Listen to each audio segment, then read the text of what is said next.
káàbọ̀ sí orí ìkànnì ẹ̀wọ̀ fídíò tó wà lẹ́gbẹ̀ẹ́ máa ṣe máa pẹ́ fún nínú fídíò ẹ gbọ́ oríṣiríṣi ọ̀rọ̀ tó ṣẹlẹ̀ nínú ẹ̀ wọ́n kẹ́gbà àwọn ọkọ̀ lẹ̀ darapọ̀ lórí ìkànnì bá like comment kẹ́ subscribe kẹ́ share àwọn fídíò wa kí balẹ̀ bàjẹ́ gbádùn àwọn content báyìí.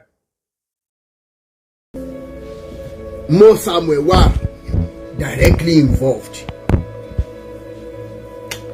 La bá bẹ̀rẹ̀ ọ̀rọ̀ ìníjọ́ náà lọ́hùn.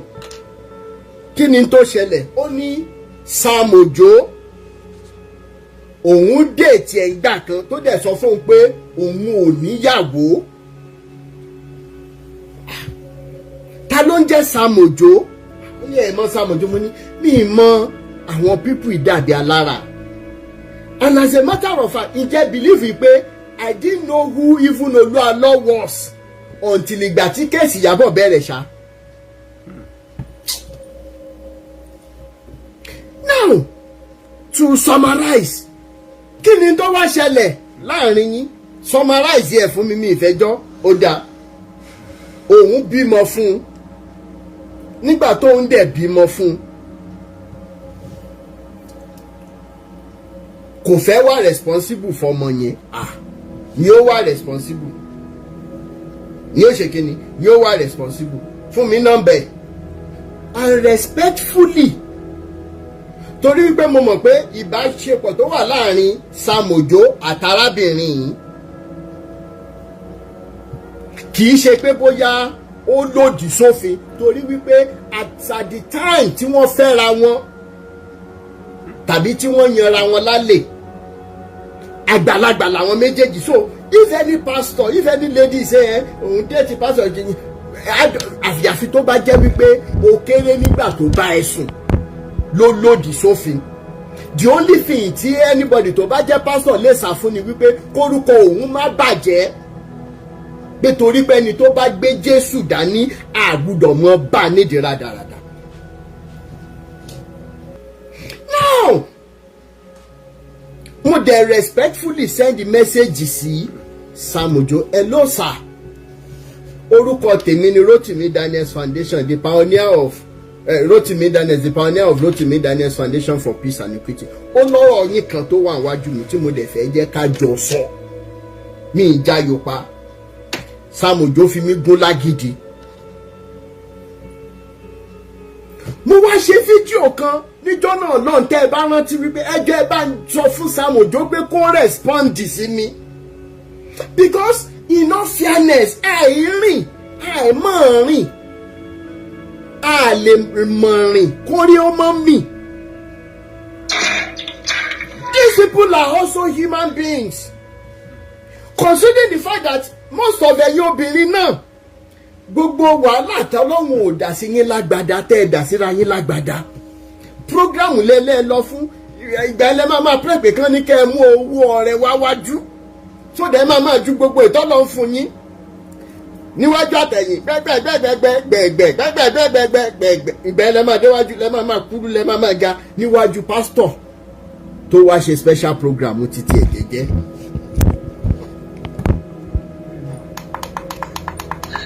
I said I saw your messages on the sensor. On a more serious note, if I have the information on my phone, I will send it to God. I had the information, but it was when I did my phone, I did not say anything there. Of course, definitely, it's like allegedly, emo type ẹ kíkan allegedly ẹjọ́ torí àwọn ò sí ńbẹ̀ ntí ó ló ṣẹlẹ̀ lójú òun gbà tó ń ṣiṣẹ́ pẹ̀lú Sam Ojo ló ń sọ fún wa allegedly. Like how do I describe it? The primary purpose for which I had to borrow money to send to you was for what you told me, your word for word.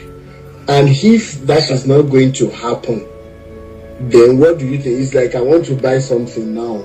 Mo wá sanwó, wọ́n wá ní wọn rí ọjà yẹn fún mi. I don't not supposed to send my money back. Kó tó di wípé mo send owó yẹn sí ẹ níjọ́ tá a sọ̀rọ̀. Kó tó di pé mo send owó yẹn sí ẹ pé kó lọ tún fún un ṣe. You even told me that Omobi address it on page Samu Jobasun on the same day. You know the address in the Jebu. You will link them. So if you promise me, okay, so when you are ready to go, I will give you transportation money. Yes, sir. You are right, sir. I said I know where they are inside. They live in the church. And information was given to me now that they are no more in the church premises. And Ewagbo is a very big place. There's no way I can actually look for them around Ewagbo. They live in the church premises before, like inside the church. That's where they live. So and now you're good, but like I did, thank you so much for that comment. The day is now not church premises. Church premises, Ewagbo branch. Okay, there is a Samudo branch in Ewagbo now. Bẹ́ẹ̀ni sir. So, ṣé Ewagbo náà ló ti bá wọn ní nǹkan pọ̀ tó wọ́n fi wá sá lọ àbí tó fi lọ àbí Ìbàdàn àbí Èkó? Bẹ́ẹ̀ni sir, Ewagbo náà ni. Ewagbo alleged because they are living in that church compound. So anytime it comes around like that, he do take them to the office. And in any office that he do have, that office do have inner only mattress and the other things in inner room. So he is always taking them to that office. Or if he doesn't take them to that office, he will take them away from that side. Okay, let me make you share. Compare no balance. Oh, I don't. It's not worse. It's not worse. And this happened last year, 2024. Yes, sir. Last year. Yes, sir. Also. So because of that thing that happened to them, they have to leave that church compound. So and their mom later was aware of what is happening. So it was their mom that took them away from there. Okay, say that mom see what find that person we don't buy so mom see what mu won kúrò ńbẹ̀. Yes, because issues happened because I was told that the girls and Samujo, they were actually there's an issue on ground that the woman as their mother came out and started raking somehow. So because of that, so báwo ni mom sí wọn ṣe mọ̀ ṣáwọn sọ fún mom sí wọn ni àbí ẹnìkan tó mọ̀ ló sọ fún. Ó dàbí ẹnìkan tó mọ̀ ló sọ fún mom sí before the mom sí now interrogate them. Maybe they now later said the truth a little bit to their mom.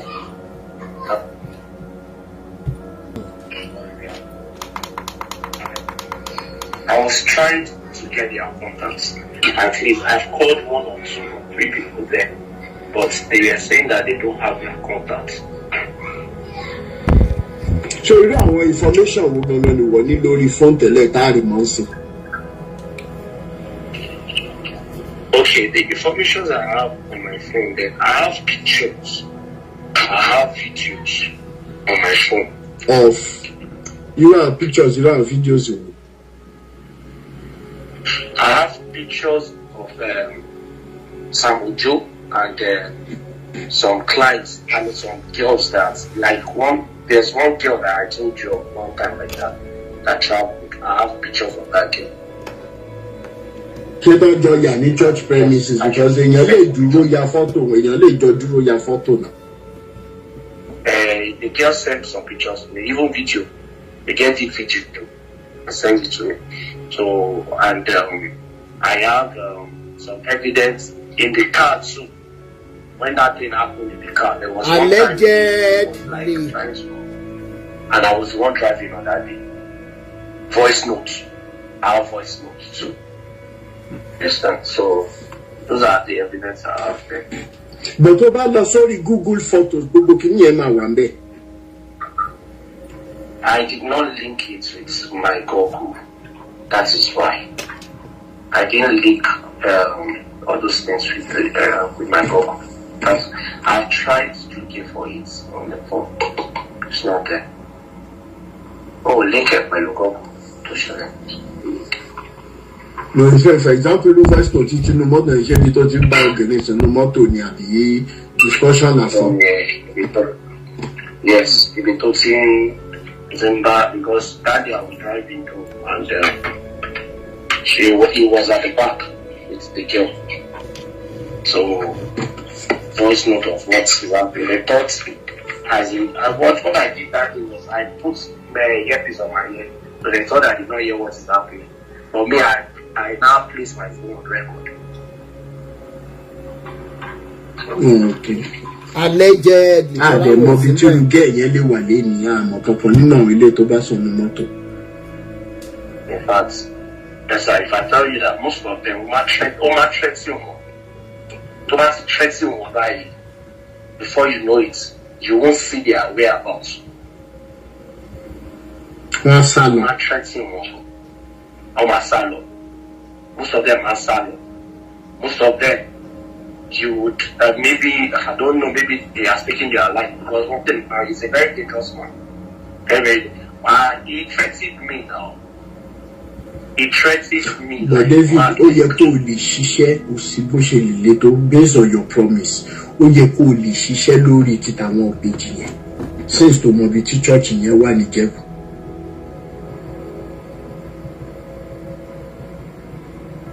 You call the shisha lori.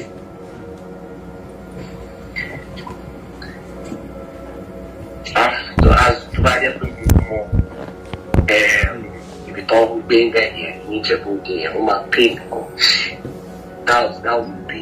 be a perfect mistake. But since they left that church, nobody know their whereabouts. And I was even thinking maybe their mom would not even leave them die in their body. Can you show me some Benjamin buying?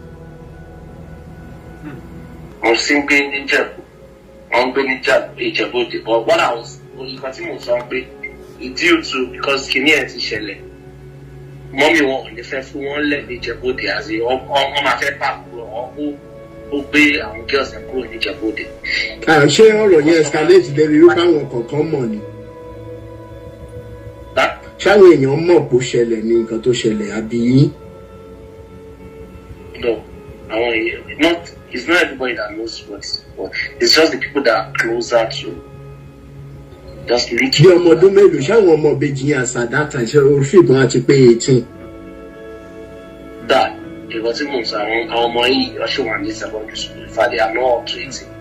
What you want secondary school down in the last year? Yes, they are still in secondary school. I think in my son paid all my one, SS1 SS2. In fact, SS1 SS2. It was in social media, not if you want. In your little social media, not if you want. Must try looking for them on Facebook. Secondary school, SS1, SS2, Nipa. In fact, if even the most on some places why because none of them is putting on the junior students clubs. Junior students. That's allegedly. One of them is putting on Kini junior students. Last year the last one. Tony Kini, yes. One of them is putting that one on. So definitely is not secondary school. I mean, Kini SS class. It should be JS3 SS1. No one. Even school tí wọ́n lọ yẹn, do you think pé bóyá téèyàn bá lọ ṣe ṣe pé last year là ń sọ yìí bóyá tí wọ́n bá ṣì wà nírú school yẹn even lọ́dún àti ṣe tán èèyàn lè dọ̀gbọ́n béèrè téèyàn bá describe wọn.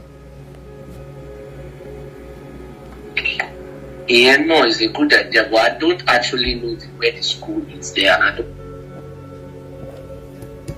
don't know the name of the school. Oh, rántí colour aṣọ wọn school wọn.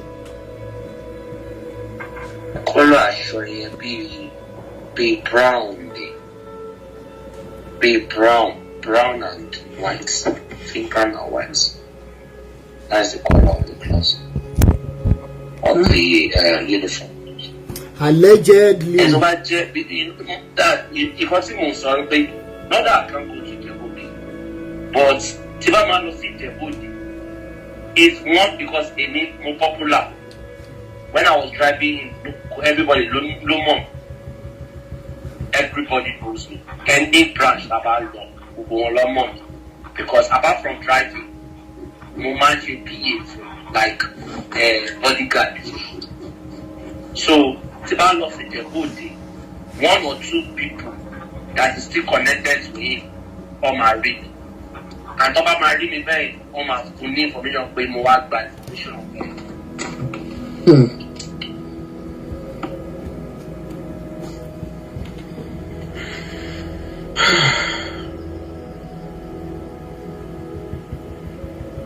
So dead ending, right? Sir? So kò sí ọ̀nà àbáyọ kankan for now. I am still trying my best, sir. I'm still trying my best. In fact, I only in Facebook. I'm trying to TikTok. I'm trying to even talk to her that she should give me a number so that we can talk. That I need to get some things from her. Ìyẹn gan ọmọ kékeré náà ni the age mate àwọn girls yẹn náà nígbà yẹn. So ó mọ àkọsílẹ̀ yẹn náà. So mo fẹ́ bẹ̀rẹ̀ pé aṣọ ní nọ́mbà wọn àbí pé ó mọ anything nípa wọn. Ẹni bàbá kan tí mo pè kọ́ wá yẹn bẹ́ẹ̀ nǹkan bàbá yẹn ṣì wà bẹ́ẹ̀. Ìyẹn ṣì wà bẹ́ẹ̀ ó ṣì wà ní church yẹn because compound church yẹn ni ẹ náà gbé.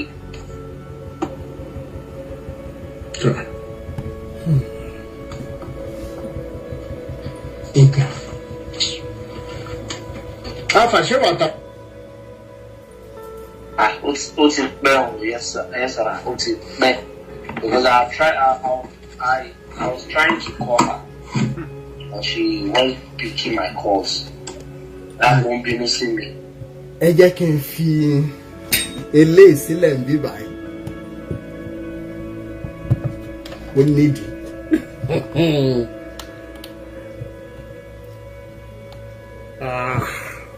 Màá fẹ́ mọ̀ ṣènáwó kan tẹ́lẹ̀dùmarè bá pèsè fún mi.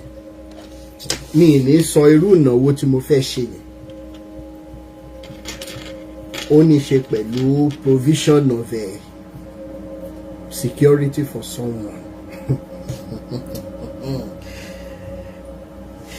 Ó lágbára. Ó lágbára. Ó ní agbára. Allegedly. Ó lágbára. Gbogbo ẹ̀yin tí ẹ bá fẹ́ pè wọlé látorí Instagram, látorí YouTube tàbí látorí Facebook tó bá jẹ́ wípé orí TikTok náà lẹ́wà tẹ́ ẹ fẹ́ jẹ́ káwọn èèyàn rí péèjì yín tẹ́ ẹ fẹ́ bá wa dá sétò lálẹ́ yìí, nọ́mbà WhatsApp tẹ́ ẹ máa pè mí sí ọ̀ tẹ́ ẹ máa send message sí mi sí ní +234 80 9290 6250. Màá pè lẹ́ẹ̀kan sí +234 80 9290 6250. Allegedly.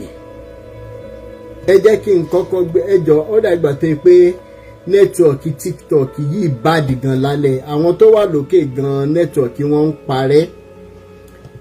Godfather ṣe wà ń bẹ̀ bóyá nẹ́tíwọ̀kì tí yín máa wà pa. Hello bàbá network Godfather láti wà òkè àwọn báwo.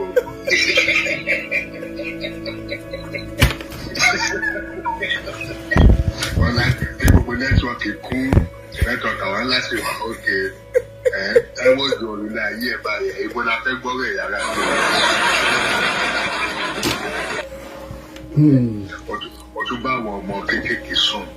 Allegedly. Àti bí ìbàjẹ́ bá wà rà bí ọ̀tẹ̀ ẹ̀kẹ́ wà rà ẹ̀ẹ́dáyé rí láyé yín. Ọlọ́run dẹ̀ tó wá ṣàánú fún yín. Àwọn àgùntàn tẹ̀ tó wá kójọ náà lẹ́tọ́ wá sùn ẹ̀yà rà bí ọ̀tẹ̀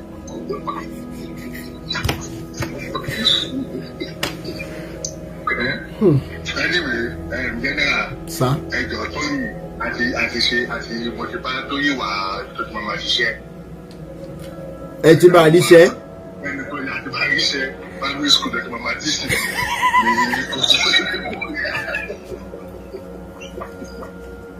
ọjọ́ ọ̀nà $2,000 lọ́wọ́ Nàìjíríà. I think that's about 2 or 3 million. If I'm not mistaken. So Rally Mako this person where Abibi Fiji mini o pe kiri si. Àwọn ayẹni jìgà máa gbúrò gbogbo. Wọ́n ní ṣé mo pa so ngba pé òótọ́ ló máa lékè wọn ní gbúrò wọn mọ́ láyé ṣe. Ayẹni gíga náà mọ̀ páṣírí òun ti tú sí mi lọ́wọ́ ló ṣe pipe low. Ṣé bá ṣírí ẹ lọ́lọ́run ṣògo ti tú sí mi lọ́wọ́. Jẹ́jẹ́ mi ni mo máa ń jókòó táṣírí wọn máa ń wà àlùjọ̀nú òṣèré rárá. Àwọn tó mọ ayẹni lọ́lọ́run ṣògo gbogbo bó ṣe dàbẹ̀rú gbogbo bó ṣe máa ń sọ fáwọn pásọ̀sọ̀ àlàbẹ̀ tí àwọn èèyàn bá ti wá fún lówó tí wọ́n bá lọ tán ayẹni gíga máa sọ wípé òun òkùnkùn mọ irú oṣólẹ̀ tán ṣe tán fi rówó tán fò wọ́n dẹ̀ fún lówó. Meanwhile àkùkọ gàgàrà fún ní ayẹni gíga fúnra ẹ̀ àwọn pásítọ̀ ẹgbẹ́ ẹ̀ lábẹ́ ẹ̀ ló sọ fún mi. Mo ní voice note yẹn lọ́wọ́. Ẹ̀rí pé Godfather sọ̀rọ̀ pé bí mo ṣe máa pariwo mọ́ kíní kan kíní àṣẹ òní. Àṣẹ wèrè wo ló wà lẹ́nu wèrè tó ń gbọ́ pàkáàkiri tó yẹ kó lọ wá ṣẹ́ṣe. Olúalọ́dá àmàlólọ́lọ́ níbi ìjẹ́rìí olúalọ́ ṣe ń ya wèrè o kò fọ́ ní o mo pe mọ́sàmù àánú ẹ̀dẹ̀ ṣe mí. Àlọ́lá ṣe bí ngbà tí mo receive message fòlú àlọ́ ń bí báyìí ṣe báwọn tó fẹ́ tì í pa ń sọ wípé irú mi ni mò ń preach fòlú àlọ́. Àdẹ̀wọ̀ wọn adigun tó bá sábìkò kan akọ̀ máa fi yín ṣe ẹ̀yẹ ni ọ̀ya orin wọn la fẹ́ kọ sí Sam Ojo sí ló bá àbúrò sọ wọn la fẹ́ kọ sí ọ̀ya ẹ̀yìn pásítọ̀ ẹ̀yìn blọọgì oyè ẹgbẹ́ kẹsàn-án dorí. Kẹsàn-án dorí bẹ́ẹ̀. ẹ̀jẹ̀ kọ̀ọ̀kan kó wà sálẹ̀ báyìí ká máa wò sí wọn. Ẹ ṣé bàbá.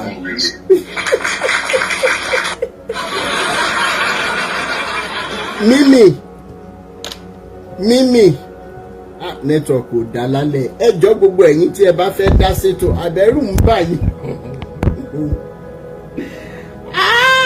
Àjànàkú di méjì ẹ̀rù ń bà kan. Dan Mímì ẹ ní láti unmute o. Ẹ kúrọ̀lẹ́ o. Ẹ mọ̀ kúrọ̀lẹ́ ìyá mi. Ẹ̀sà ẹ kú iṣẹ́ o. Yes. Láti yín kú iṣẹ́ Olúwa. Ẹ ṣé ìyá mi. Lórí ìgbọ́dọ̀ ẹ ṣiṣẹ́ Olúwa Ọlọ́run máa ṣàgbára yín dọ̀tun. Àṣẹ Ìdùmarè. Àṣeyọ́ ọ̀tọ̀ kúkú ní gbogbo nǹkan tẹ̀ ń sọ tẹ́ fi ń ṣe wa lójú ẹ̀ máa tọ́ lọ. Bẹ́ẹ̀ni. Ẹ ṣé. Ọlọ́run máa tì yín lẹ́yìn ẹ̀yin àtàwọn ẹbí yín o. Àmín o, àmín o, àmín o. Ọ̀rọ̀ tẹ́ sọ yẹn ìgbà tẹ́ sọ̀rọ̀ yóò àìpé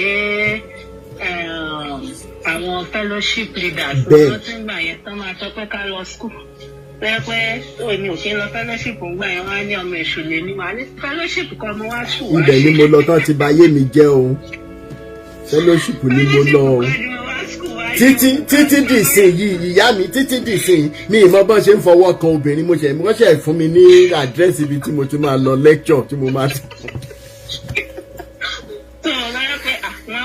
Fellowship sense sí Ọlọ́run wa ní ẹ̀kọ́ lè ní wá kàn bí secondary assignment ní fellowship mo rántí LCF ní yọ ìgbà ìtọ́ máa ń ṣe ní dóòmù bùtẹ̀ ní ṣe independence dóòmù ní ìyá. A máa ń ṣe ni wọ́n ó nígbà kan tí wọ́n ń lo Trenchard Hall a dẹ̀ tún máa ń lo lecture theatre kí lorúkọ ẹ̀ a máa ń lọ káàkiri ni ibi táyè bá ti wà ní bẹ́ẹ̀ ni a máa ń lọ káàkiri wọ́n ti wá ní permanent kìíní sí ìyànà waters nsìn bẹ́ẹ̀ ni èmi ò ní kéèyàn má sin Ọlọ́run bóyá kéèyàn balance everything. Bẹ́ẹ̀ni tó yẹ pé wọ́n máa pásítọ̀ kínní kan àwọn bílẹ̀wù bí ẹ̀dọ̀bí yóò gbà yẹn. pásítọ̀ dáta má dà ọ̀pọ̀ wọn bá pẹ̀lú ọmọ yẹn yọ àìní. Wọ́n ṣe nílé. iṣẹ́ tẹ̀ ń ṣe ẹ máa ṣe lọ ẹ ṣe ìyá mi ẹ má jẹ́ ká ṣe àwọn pípò yẹn kó bò kó lè bá ṣe àwọn èèyàn lójú bìkan tíwáyé ó tẹ̀ ti da àwọn èèyàn tí ojú àwọn èèyàn tí ń ṣí but káyọ̀ ká máa campaign lọ ká máa ṣe lọ because kò sẹ́ni kankan tó mọ́ Ọlọ́run nìkan ló mọ́. Bẹ́ẹ̀ni. so but àwọn máa ṣe bíi pé àwọn ọmọ kóníkálùkù wọn lọ wá ṣẹṣẹ bẹ́ẹ̀ ni mà bẹ́ẹ̀ni. bẹ́ẹ̀ni so kí àwa náà ká dẹ́ a lè bọ́ lọ́run a sọ̀rọ̀ directly. kò ní ìdí kí kò ní ìkẹ́nìkan gbọ́ wọlé lọ́dún kan ṣẹ́kẹ̀dẹ̀ ẹ lè gbàdúrà lọ́dọ̀ pastors mẹ́ta tó á dẹ̀ rí náà ọ̀tọ̀ọ̀tọ̀ sí yín so kí wàá làwọn ń bá káàkiri.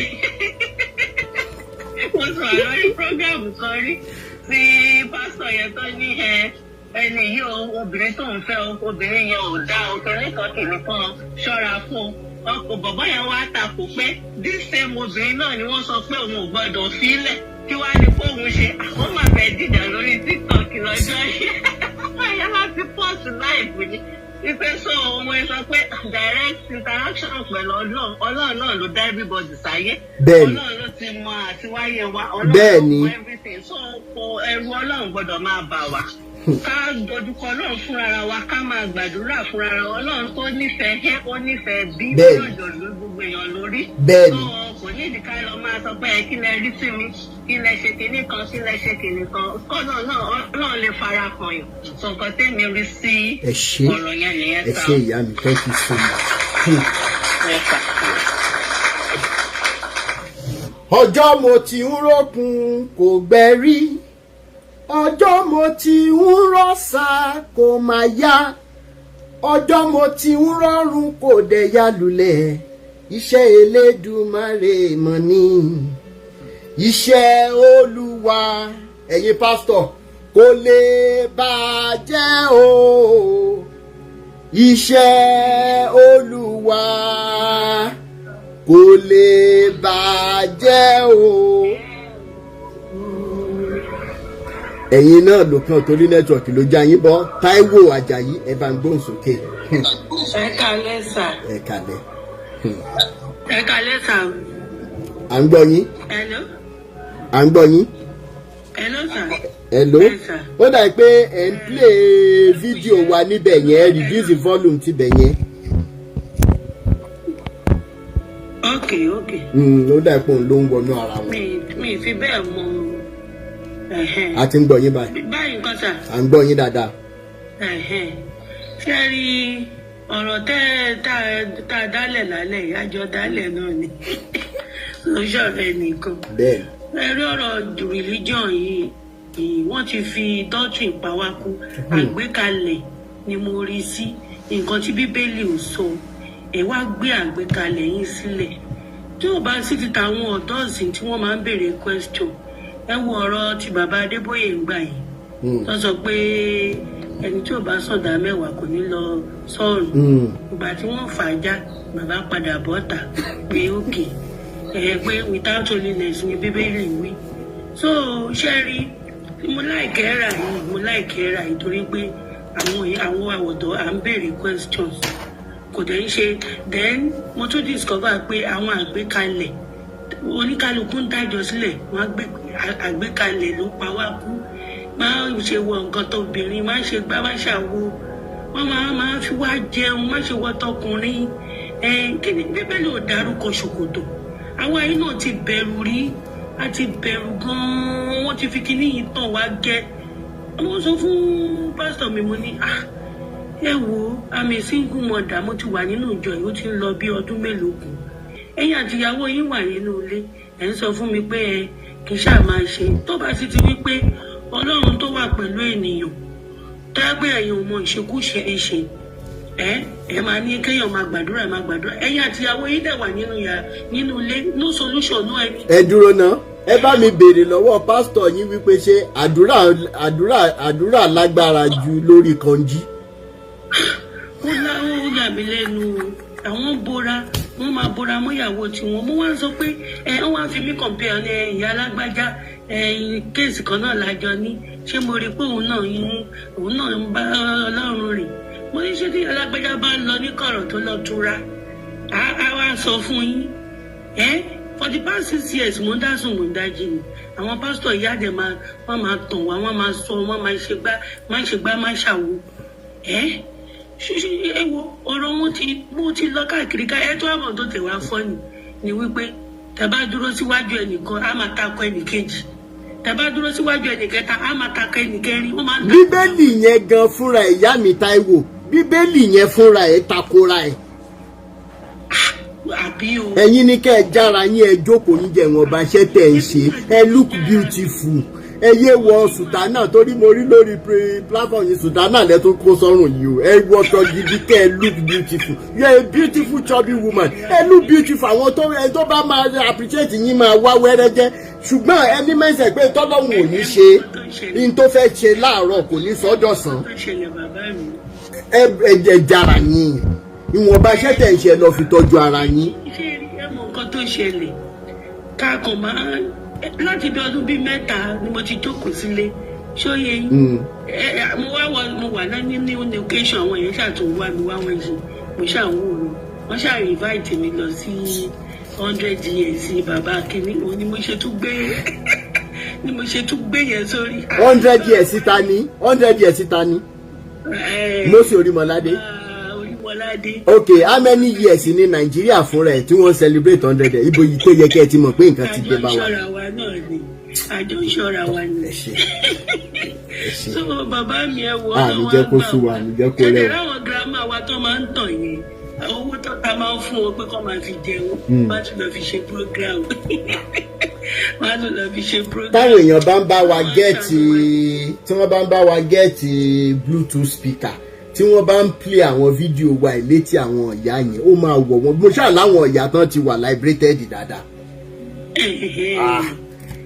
Ìgbọ́ ni romance náà sọ Bíbélì wọn náà sọ pé ta ló báwo náà ṣe fẹ́ gbọ́ tí ò bá sí pé nìkan dìde láti sọ ó sọ ní Romans 10:34. ṣẹ́rí liberation yìí Ọlọ́run fàájà ní sẹ́. Ẹ ṣé ìyá mi thank you so much. Fàájà ní sẹ́ ẹ ṣé. All the way yes ma. Ọ̀dà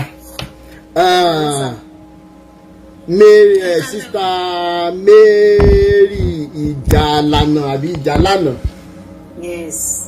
Ṣé mo gbà á? Ẹ mọ̀ kálẹ̀ ìyá mi dáadáa. Olúwa ràn wá lọ́wọ́.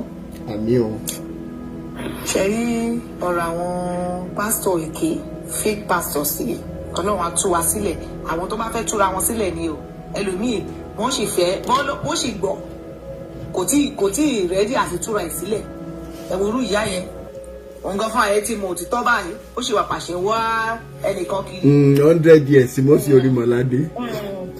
ṣé ẹni wọ́n sì kú o ìkan wà lákùúrẹ́ yẹn olè gidi 419. Kí lorúkọ ẹ̀? Adésínà Isaac Adésínà. Kí ló ń ṣe? Olè gidi ni. Ẹ jọ̀ọ́ ṣé ẹ lè bá mi get àwọn victim ẹ̀ tán bá ready láti sọ̀rọ̀. Wọn kì í fẹ́ sọ̀rọ̀ ìrúmbà àwọn ẹjẹ́ sọ fún yín ṣe rí ọkọ mi tó bá ń kà wọ́n ní ṣọ́ọ̀ṣì yẹn ọkọ mi á jẹ́ bíi nọ́mbà 4 sí 5.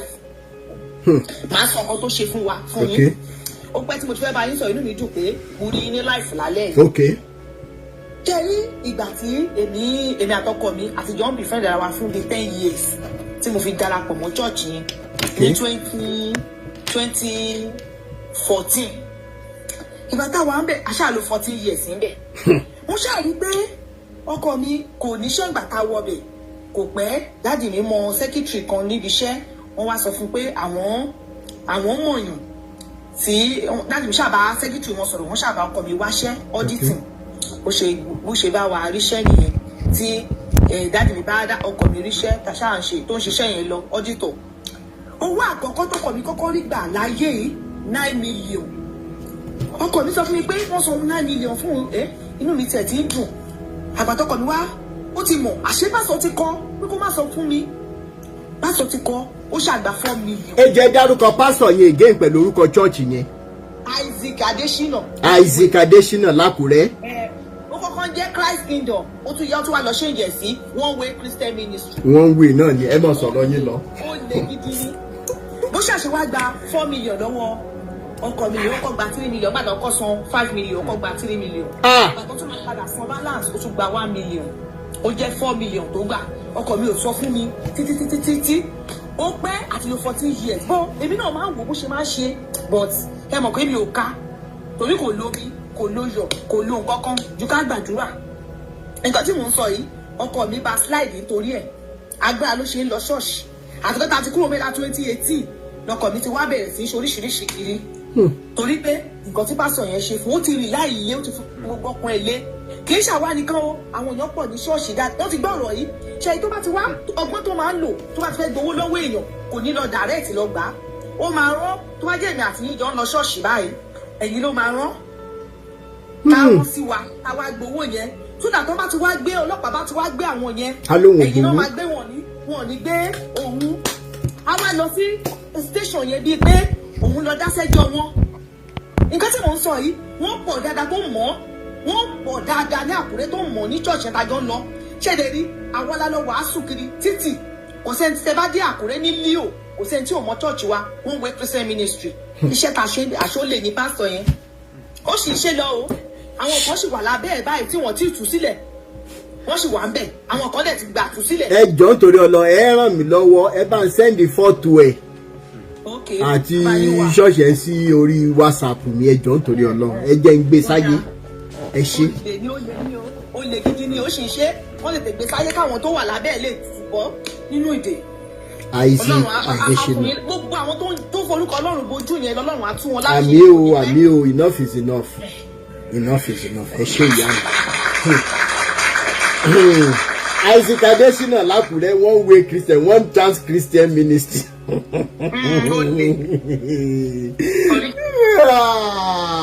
Oh my God ẹ wá ní ẹ ń pè mí láti Christ story tèmi sọ fún yín ṣójọ tanti Christ àbẹ́ni tó lẹ́rìí ọkàn nígbà tábí àtọmọ ti dé agbami omi mo ti ẹsẹ̀ kan bomi tán kí n ṣe tó mọ́ kí gbé òtútù mo dẹ̀ sì jáde kúrò nù rẹ̀ àwọn bàbá yóò mọ̀ nípa able God ẹ sáré máa gbó sókè able God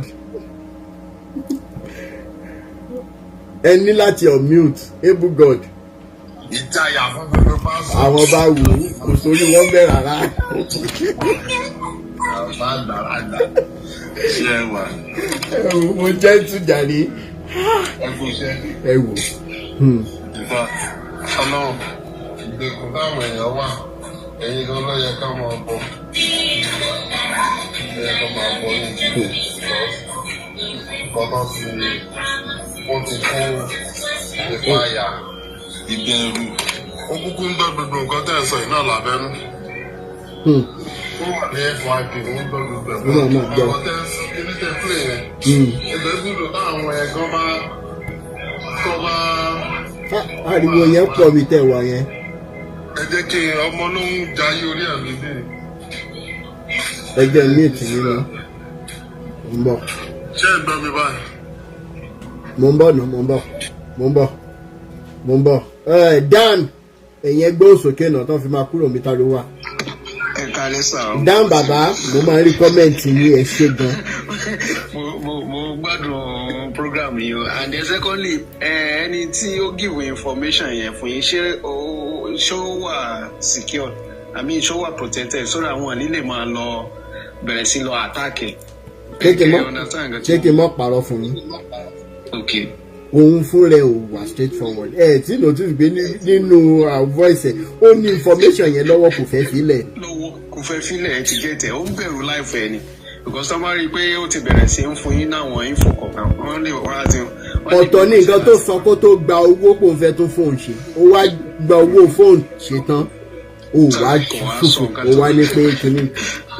òun náà bẹ̀rù láìfà rẹ̀ ẹ̀wọ̀ ẹ̀kú iṣẹ́ o gbogbo àwọn tẹ́ ti recruit wọ́n ti pọ̀ gan-an àwọn program woman kan ní àná tó ń pèrè ní afro artist. afro artist ẹ.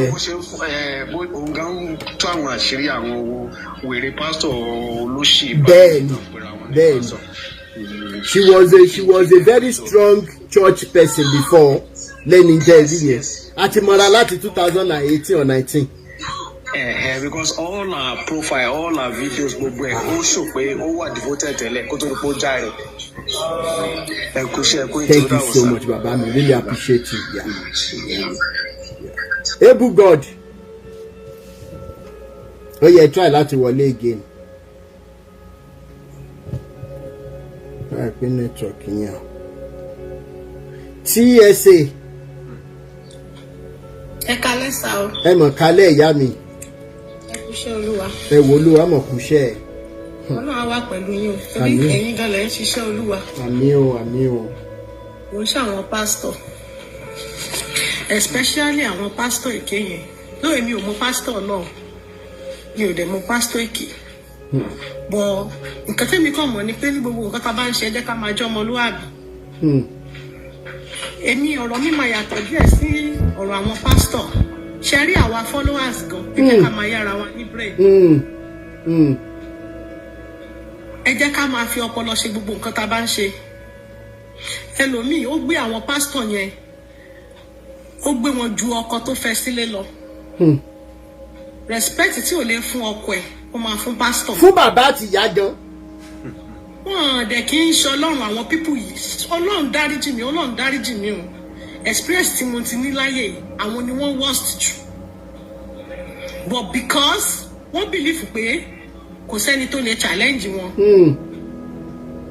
They can do and undo. Then ìgbà míì wà tá a bá rí ìránṣẹ́ Ọlọ́run àwa gan fúnra wa a kì í lè béèrè questions.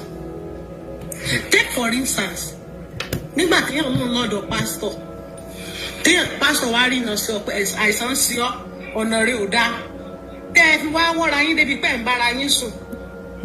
Rákùn ṣé inú ìgbàlà nìyẹn wà? Bíbélì wípé ó ní you shall know the truth and the truth will set you. Ṣó sọ fún yín pé ibi tó bá ti ń bá yín sùn níbẹ̀ ní ìgbàlà yín wà? Ṣé ìwòsàn yín ṣó wà nínú ibi tó ti fẹ́ bẹ́ẹ̀ sùn? Ìgbà tí pásítọ̀ gbé yẹn dé fún ẹ ó ti mọ̀ pé pásítọ̀ alágbèrè ni kó o sá lọ. Ẹ wà dúró tí wọ́n fi ń bá yín sùn. Why are we doing that? Àwa tá à ń pera wa gan ní followers. Why are we di kí ló dé ta ṣì ń jẹ́ kó kó wa lẹ́rú? Àwọn tó bá gbọ́n kí wọ́n tètè mọ̀ pé ìránṣẹ́ Ọlọ́run tó ń pera wọn they are not God. Àwọn míì sọ gbé àwọn ìránṣẹ́ Ọlọ́run yẹn ju Ọlọ́run lọ. Wọ́n believe pé wọn ò ní ẹ̀ṣẹ̀ rárá wí ará àwọn náà dẹ́ṣẹ̀ jù ní gbogbo ọ̀nà. Wọ́n máa ń sọ wípé anointing cover ìṣekúṣe táwọn ń ṣe. Mi ò gbà pé anointing gangan cover. Àbórí anointing fẹ́ burú jẹ́ bára rọ́tán máa ń pa ni. Ọjọ́ ẹ̀sìn wọn ò tí ì dé ní sà. Ó tiẹ̀ tí ó ti ṣú báyìí òjò yẹn ti ṣú báyìí òjò ẹ̀sìn wọn ti ṣú báyìí. àti ilé tí wọn bá ti rí àṣírí ẹ̀ ni mo ti ń sọ. Oh yeah, of course. Àwọn nǹkan tí wọ́n ń ṣe ní abẹ́nú. Ibi tó fọ́nìdé àwọn àti àwọn ìyàwó wọn especially àwọn ní contipesta àbí kí ló máa ń pè wọ́n church tó ṣẹ̀ dálẹ̀ tó ní kálukú ló ń dá títí ẹ̀ lẹ́ẹ̀tàn sí lábẹ́ anybody. Àwa follower náà ká mọ nǹkan tá à ń ṣe káyé kí ọwọ́ ara wa bọ májẹ̀mú tí Ọlọ́run gò dá fún wa. Ẹlòmíì tó bá lọ chọ́ọ̀chì mo rántí ìgbà tí mo kéré mọ́ mi ó máa ń ṣe chọ́ọ̀chì. Lọ́jọ́ kan mọ́ mi wá ìgbà kan mọ́ mi fi adìẹ bí abi 5. Dáàdì mi ló máa ń bá a fún oúnjẹ adìẹ wá dàgbà àwa fẹ́ ṣe Easter mọ́ mi bá pín adìẹ tán wọ́n fẹ́ lọ kó fáwọn pásítọ̀. Dáàdì mi wá sọ pé adìẹ yìí òun la máa fi ṣe Easter. Àwọn àbúrò wọn ní mọ́mí màtí láwọn fẹ́ lọ kó fún pásítọ̀. Dáàdì mi ṣé àwọn pásítọ̀ ló ń bá àwọn fádìyẹ lóúnjẹ? Ọjọ́ yẹn kí mọ́mí mi tó dé láti church dáàdì mi ti pa gbogbo adìyẹ. Ó yá ẹ lọ gbélé ná. Mọ́mí mi dé lọ́jọ́ yẹn wọ́n fẹ́ kú. Wọ́n sunkún torí pé ó fẹ́ fún pásítọ̀ nìyẹn adìyẹ. Wọ́n sọ fún ọkọ mi ṣé bí dáàdì yẹn báwọn la fẹ́ àwọn ọmọ yìí la fẹ́ yá àwọn ìránṣẹ́ Ọlọ́run làwọn fẹ́ fún. Níbi táwọn ìyá wa mi bìlíìfù àwọn bíbí ẹ̀dẹ́ nìyẹn.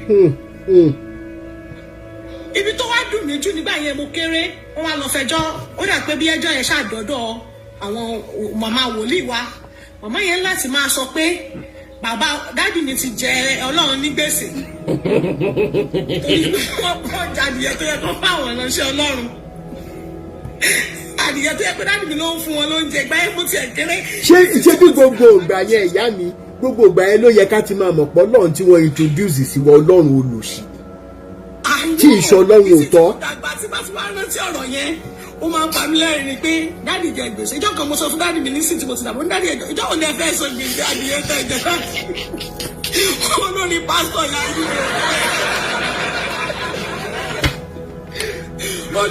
wọ́n ní sáwọn àwọn ló ń bá wọn fa ẹwà adìyẹ lóúnjẹ táwọn fi jẹ gbèsè wọ́n ṣe bọ́lá làwọn jẹ́ ń gbèsè àbáwọn làwọn jẹ́ ń gbèsè àwọn lọ sọ bọ́lọ̀ táwọn bá kú. It's so funny kọ́nà aláàánú kó bá wa ṣí gbogbo àwọn tó bá kú tójú wọn sì dúdú kọ́nà bá wa ṣí wọn lójú kí wọ́n mọ̀ pé èèyàn ń gbé kí èèyàn lọ fún ìránṣẹ́ Ọlọ́run èèyàn ń kówó èèyàn fún ìránṣẹ́ Ọlọ́run you can do give you can give away but it's not mandatory anywhere. Ọlọ́run kò ní kí wọ́n gbowó kan kówó wá ẹ́rí nígbà tí wọ́n ń sọ̀rọ̀ gbìyànjú àwọn fíìmù tá a ti mọ̀ ń wò bẹ́ẹ̀ níbi tó ti pín owó ń bẹ̀ rí ni ẹlòmíà ni ẹ tó bá fẹ́ kádùrà ń gbà kó mú 10,000 kó bọ́ síta ẹ jẹ́ ká lajú ẹ jẹ́ ká wise up kán yẹ kó wa lẹ́rú àwọn victim àwọn pastors yìí ti pọ̀ jù kọ́nà kó deliver gbogbo wa. ẹ ṣé thank you so much.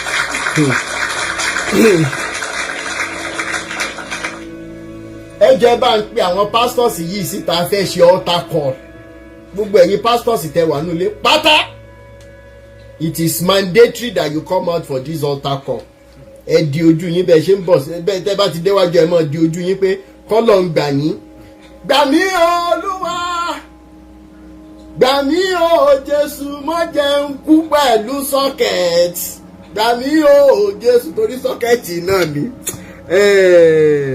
God's favour for you ó yẹ bá wa on mute God's favour ẹ ní láti on mute ó dáa ọmọ ọba aṣẹ wà ń bẹ mi ìlà ṣèkò tí mo fẹ́ fi ṣòfò torí mo fẹ́ lọ ṣe grocery mo fẹ́ dáná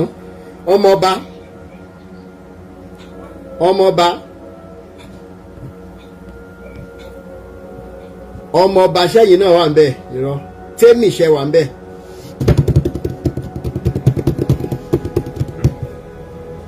ẹ káàárọ̀ sà. ẹ mọ̀ káàárọ̀ bàbá mi. ẹ lẹ sà. yes sà. ẹ jẹ́ bá mi sanwó síta èmi náà nídìí adìyẹ o. tọ́wọ́ bá tiẹ̀ wá fẹ́yìn ládìẹ orí ọ̀fẹ́ gan lè wà mẹ́jà wọn wèrè tán pè ní pásítọ̀ ẹ̀ lọ. Sísà ẹ̀wọ́ lónìí ni o bá lẹ ṣe mọ̀. ó pẹ́ mo ti mísì programu yín mo ti ẹ̀tún come across yẹn ní torí àárọ̀ lè dé wà lọ́dọ̀ tèmi. ok. ẹ̀rẹ́sẹ̀ wo inú mi ṣá máa dùn because ṣe rí ẹjú general evangelist lọ ẹ̀ ń tú ìdè ẹ̀ ń já ìdè. bẹ́ẹ̀ni à ń lajú afọ́jú à ń jí òkú dìde. in fact mo wà lára afọ́jú ẹ̀ lajú ẹ̀. sádìbò náà ti di ẹ̀yìn mọ́lẹ̀ tẹ́lẹ̀. èmi ni mo ní mo lọ sí ṣọ́ọ̀ṣì ọ̀fọ́dún pàṣẹlú alọ́ eré.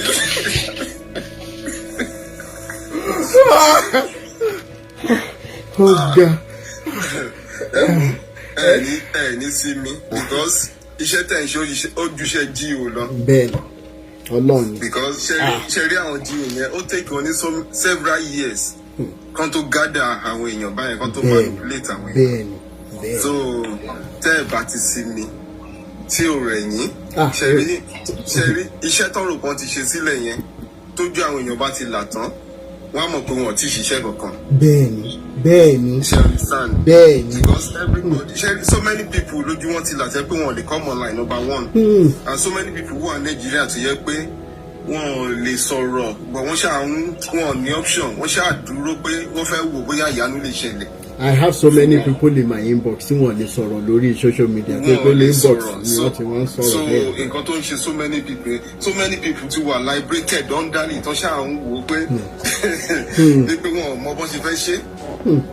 so kò sí tó bá máa kó èèyàn bíi 100 jọ in Nigeria at least 70% máa wà victimized. bẹ́ẹ̀ni. nípa ọ̀rọ̀ àwọn pásọ̀ bẹ́ẹ̀ni ṣe understand. bẹ́ẹ̀ni. but wọn ò lè sọ̀rọ̀ wọ́n ṣáà ń wò pé kí ni way out. because wọ́n ti believe pé that's the only way out fún wọn. ẹ̀rí yẹn sọ. nǹkan tó ń ṣe so many people nìyẹn.